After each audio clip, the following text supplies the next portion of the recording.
ಈ ಡ್ರಿಪ್ ಕೆಲಸ ಯಾವ ಥರ ಮಾಡೋದು ಅಂತ ಒಂದು ಸ್ವಲ್ಪ ಕಮೆಂಟಲ್ಲಿ ತಿಳಿಸಿ. ನಾವು ಈ ಥರ ಮಾಡ್ತಾಯಿದ್ವಿ.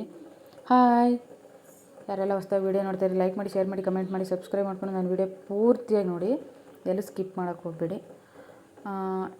ನಮ್ಮ ಮನೇಲಂತೂ 3 ದಿವಸದಿಂದ ಇದೇ ಕೆಲಸ ಆಗ್ಬಿಟ್ಟೈತೆ. ಪಾಪ ಅವರು ಸಸಿ ಹಾಕೋದು ಹಾಕ್ಬಿಟ್ರು. ಡ್ರಿಪ್ಪುದು ನೀರಿಲ್ವಲ್ಲ, ಮೊದಲೇ ವೀಡಿಯೋದಲ್ಲಿ ತೋರಿಸಿದ್ದೀನಿ. ಅದು ನೀರು ಬಿಟ್ಕೊಂಡು ಕುತ್ಕೋತೀವಿ ಅಂತಂದರೆ ಒಂದು ವಾರ ಆದರೂ ಕ್ಲಿಯರ್ ಮಾಡೋಕ್ಕಾಗಲ್ಲ ಅಂದ್ಬಿಟ್ಟು ಡ್ರಿಪ್ ವ್ಯವಸ್ಥೆ ಮಾಡ್ತಾಯಿದ್ದೀವಿ. ನಮಗೆ ಮಾಡೋಕ್ಕೆ ಬರ್ತಾಯಿಲ್ಲ, ಅವ್ರು ಬಿಡ್ತಾಯಿಲ್ಲ. ನಮ್ಮ ಮನೆಯವ್ರಿಗೆ ಮಾಡೋಕ್ಕೆ ಬರ್ತಾಯಿಲ್ಲ. ಅವರು ಇದೇ ಹೊಸ್ತು ಕೆಲಸ, ಆದರೆ ಏನೋ ಒಂದು ಸ್ವಲ್ಪ ತಿಳಿದ ಮಟ್ಟಿಗೆ ಮಾಡ್ತಾವ್ರೆ. ಇದೇ ಥರ ಮಾಡೋದು ಅಂತ ಕಮೆಂಟಲ್ಲಿ ತಿಳಿಸಿ. ಯಾವ ಥರ ಮಾಡೋದು, ಸರಿನಾ ಮಾಡ್ತಾ ಇರೋದು ಏನು ಅಂತ. ಈ ಥರ ಮಾಡ್ತಾವ್ರೆ. ಈ ಕಡೆ 2 ಸ್ಟೆಪ್ಪು, ಆ ಕಡೆ 1 ಸ್ಟೆಪ್ಪು, 3 ಸ್ಟೆಪ್ ಮಾಡ್ತಾಯಿದ್ದೀವಿ. ಒಂದೇ ಸ್ಟೆಪ್ ಮಾಡ್ಬೋದಾಗಿತ್ತು ಈ ಸಸಿಗಳಿಗೆ, ಆದರೆ ನೀರಿಲ್ವಲ್ಲ.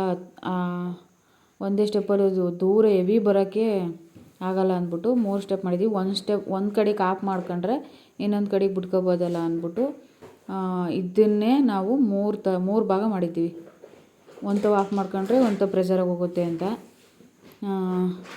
ಇವಾಗ ಇಷ್ಟು ಪೈಪ್ ಮೊನ್ನೆ ದಿವಸದಿಂದನೂ ಮಾಡ್ತಾಯಿದ್ರು. ಸ್ವಲ್ಪ ಪೈಪು ಶಾರ್ಟೇಜ್ ಆಗಿತ್ತಿದ್ದು, ಒಂದು 4 ಸಾಲಕ್ಕೇನೋ ಶಾರ್ಟೇಜ್ ಆಗಿತ್ತು. ಅದನ್ನು ಈಗ ತಂದು ಮಾಡ್ತಾವ್ರೆ. ಮಾಡಲೇಬೇಕು ಅಂದ್ಬಿಟ್ಟು ತುಂಬ ಕಷ್ಟ ಬೀಳ್ತಾವ್ರೆ. ನೀರಿಲ್ಲ, ಏನು ಮಾಡೋದು, ಸಸಿ ಹಾಕೋದು ಹಾಕ್ಬಿಟ್ಟಿದ್ದೀವಿ, ಮಾಡಲೇಬೇಕು. ಅದಕ್ಕೋಸ್ಕರ ಹಾಕ್ತವ್ರೆ. ಈ ಥರ ಎಲ್ಲವಕ್ಕೂ ನಲ್ಲಿ ಮತ್ತು ವಾಸರ್ಗಳು, ಆಮೇಲೆ ಪೈಪ್ ತೂತು ಮಾಡಬೇಕು.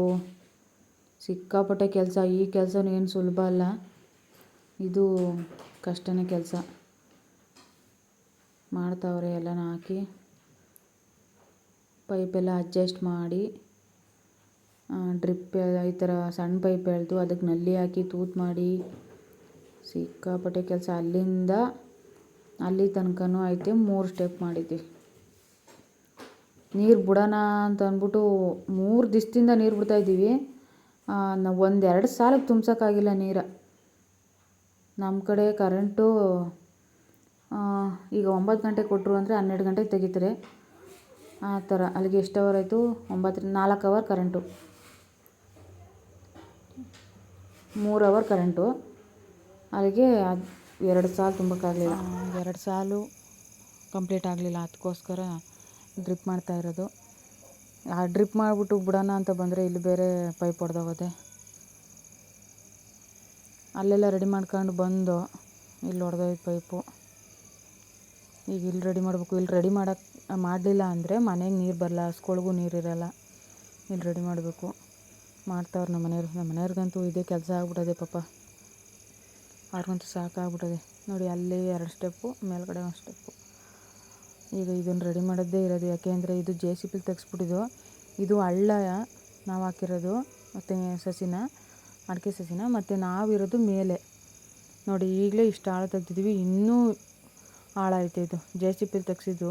ಮೇಗೆ ಬರಬೇಕಲ್ಲ ಮನೆಗೆ ನೀರು ಅಂದ್ಬಿಟ್ಟು ಸಿಕ್ಕಾಪಟ್ಟೆ ಆಳ ಐತೆ. ಆ ಕೆಳಗಡೆನೇ ಹೊಡೆದೋಗೈತೆ.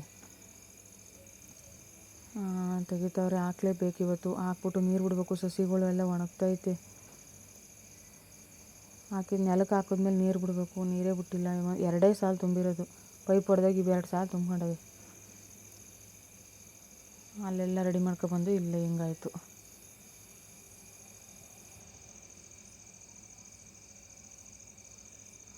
ರೈತನ ಜೀವನನೇ ಇಷ್ಟು. ನಾವೇನೋ ಒಂದು ಮಾಡೋಕ್ಕೆ ಹೋಯ್ತು ಅಂದರೆ ಅದೇನೋ ಒಂದು ಆಯ್ತದೆ.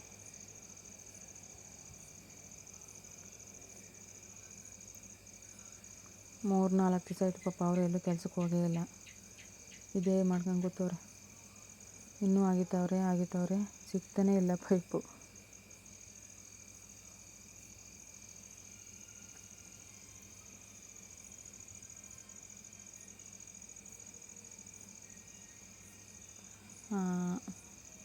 ಹಿಂಗೆ ವೀಡಿಯೋಸ್ ಎಲ್ಲ ನೋಡಿ ನನಗೆ ತುಂಬ ಸಪೋರ್ಟ್ ಮಾಡ್ತಾಯಿದ್ದೀರಾ. ಹೀಗೆ ಸಪೋರ್ಟ್ ಮಾಡ್ತಾಯಿರಿ.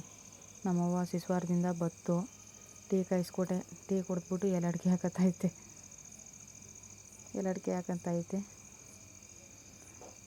ವಿಡಿಯೋ ಇಷ್ಟೆಲ್ಲ ಅಷ್ಟು ಮಾಡ್ತಾಯಿದ್ದೀನಿ.